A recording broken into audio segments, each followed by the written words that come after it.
Fala pessoal, tudo bem? Alguns dias atrás eu publiquei a nossa estratégia para a carteira do professor.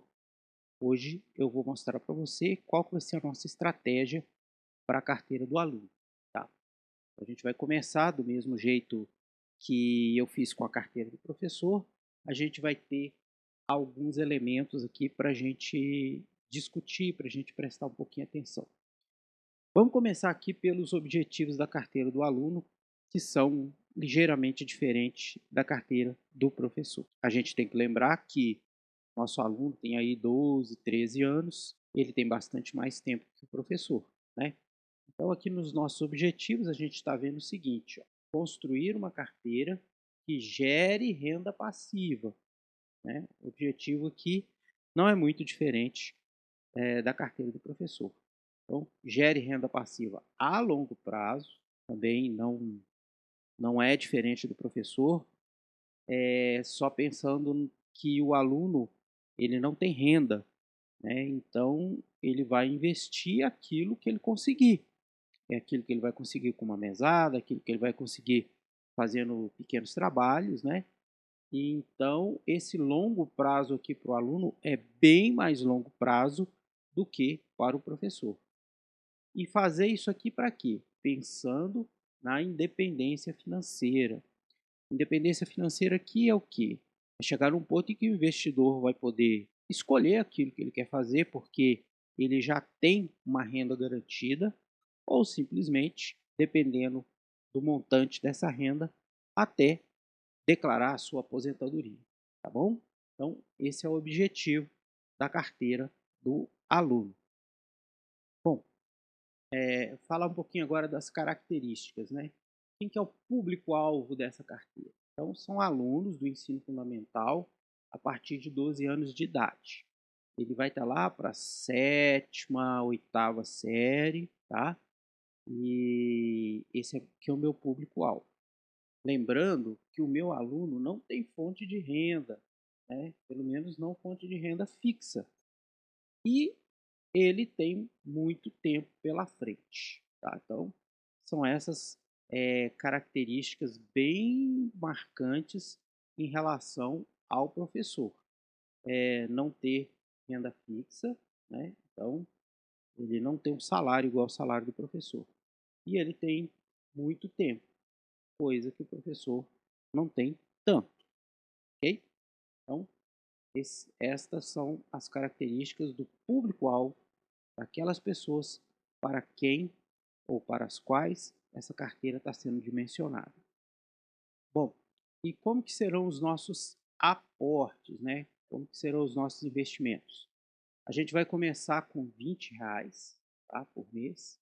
Eu já expliquei aqui qual que é o racional desse valor no outro vídeo. Eu vou deixar o card aqui em cima se você não assistiu.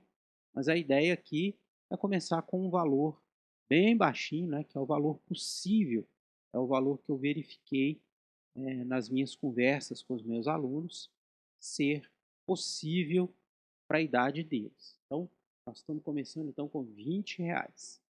E esses R$ 20, né, eles vão ser corrigidos pelo índice de inflação do ano anterior. Então, por exemplo, esse ano nós estamos fazendo aportes de R$ 20. Vamos imaginar que a gente chega no final do ano e a inflação desse ano ficou em 10%.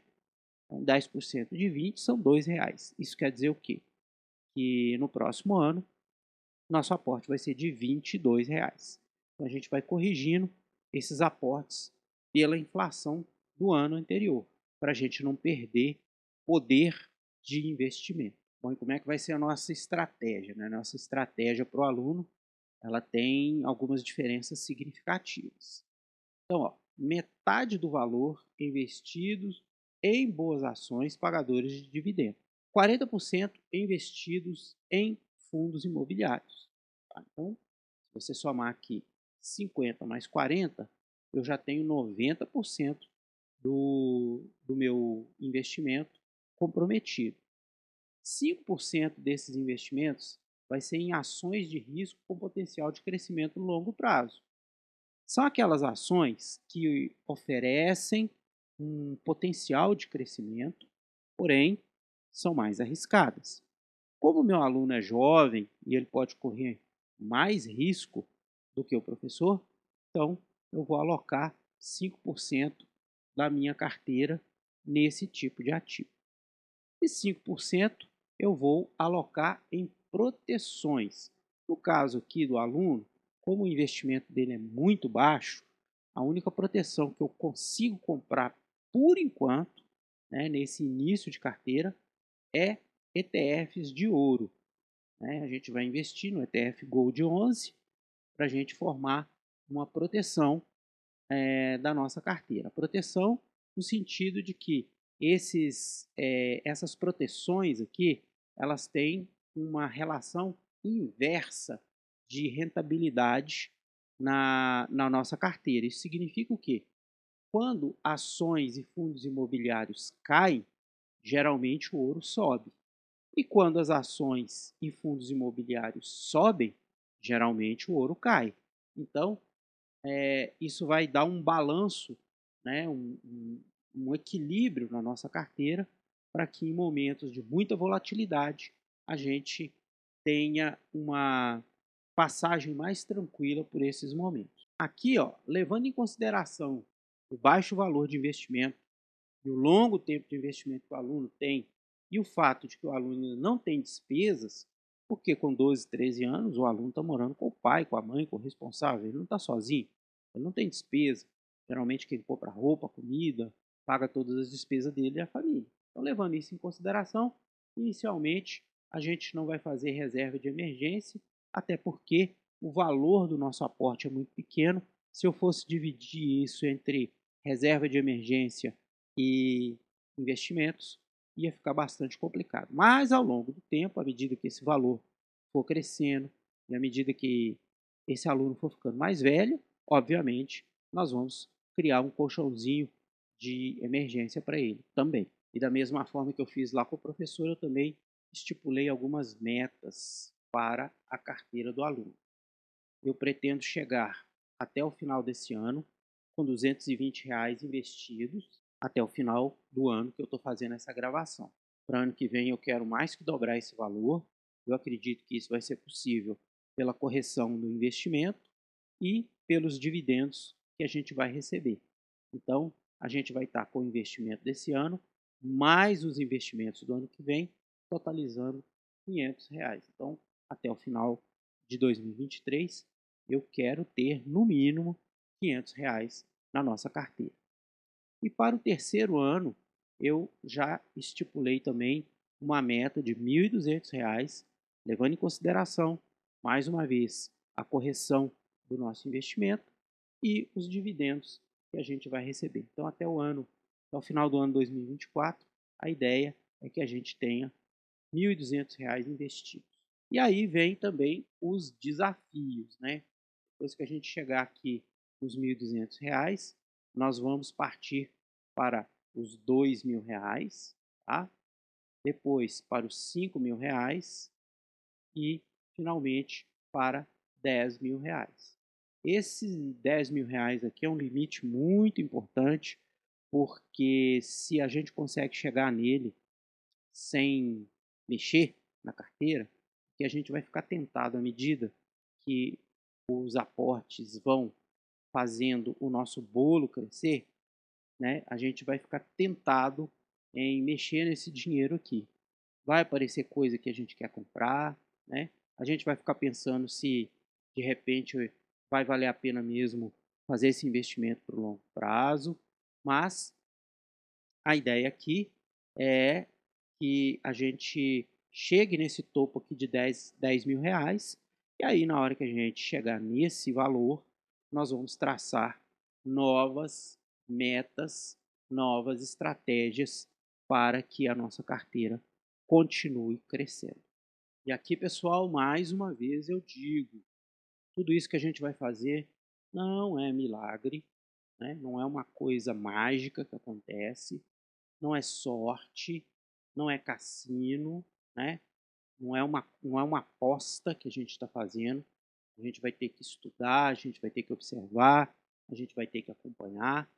Não é fácil, porque, como eu disse, nós vamos ser tentados a mexer nesse dinheiro ao longo do tempo, tá? E também o início, ele é bastante difícil, porque como a gente não tem muito dinheiro para aportar, a gente vai ver o nosso patrimônio crescer bem devagarinho, os rendimentos que a gente vai receber desses investimentos também vão ser bem pequenininhos, né? Mas o que a gente vai ter que fazer é o quê? Ter disciplina, foco e força de vontade para a gente poder, ano após ano, ir melhorando a nossa carteira. Como eu disse, a gente vai ter que estudar, né?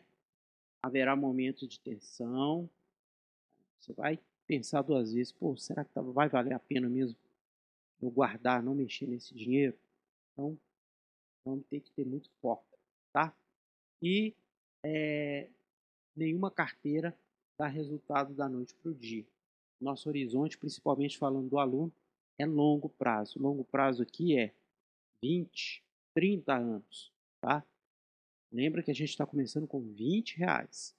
Não é possível a gente construir um montante de dinheiro significativo com pouco tempo de investimento, tá? Então, nosso horizonte é longo prazo. Então, se você se sentiu chamado, atraído, interessado, né, convido a você a participar dessa jornada, né, dessa caminhada. A gente não vai estar sozinho. Ao longo do tempo vão aparecer pessoas que vão estar fazendo a mesma coisa que a gente está fazendo e com muita perseverança nós vamos chegar no nosso objetivo, que é formar a nossa carteira, que vai nos garantir uma renda passiva, que vai nos garantir a nossa independência financeira. Ok, pessoal? É isso aí. Espero que vocês tenham gostado do vídeo. Se ficou alguma dúvida, você pode deixar aí no comentário que eu vou responder, tá? E um grande abraço. Até o próximo vídeo.